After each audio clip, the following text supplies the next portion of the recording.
যিখিনি সংখ্যালঘু প্ৰধান সমষ্টি তাতে কংগ্ৰেছৰ এটা ভাল সংগঠন আছে, সেইটোতো অস্বীকাৰ কৰি লাভ নাই। আৰু এইবাৰ কংগ্ৰেছে জিকাৰ 100% সম্ভাৱনা সেইকেইটা চিটতে আছে। যদি সেইকেইটা চিটো কংগ্ৰেছে ৰাইজৰ দল বা জাতীয় পৰিষদক এৰি দিয়ে, অহাবাৰ লিডাৰ অফ অপজিশ্যনৰ পোষ্টটো কংগ্ৰেছৰ লগত নাথাকিব। কাৰণ বিৰোধী দলপতি হ'বৰ কাৰণেও 22টা চিট লাগে।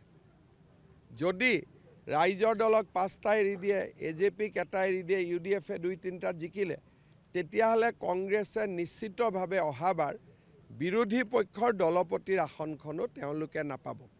মই অখিল গগৈৰ ওপৰত প্ৰতিক্ৰিয়া নিদিওঁ, কাৰণ অখিল গগৈটো বিৰোধী দলপতি নহয়। কংগ্ৰেছ দলেতো বিৰোধী দলপতিৰো আসনখন নাপাবগৈ। চাওক, ইলেকশ্যনৰ ঘোষণা হোৱাৰ পিছত কংগ্ৰেছৰ বহুত ব্যক্তি আমাৰ দলত ডেফিনেটলি আহিব, আৰু আমি কংগ্ৰেছৰ হিন্দু নেতাখিনি আহিলে আমি বেয়া নাপাওঁ, আমি ভালেই পাওঁ। কিন্তু টিকেট দিব পৰা পৰ্যায় নাথাকে।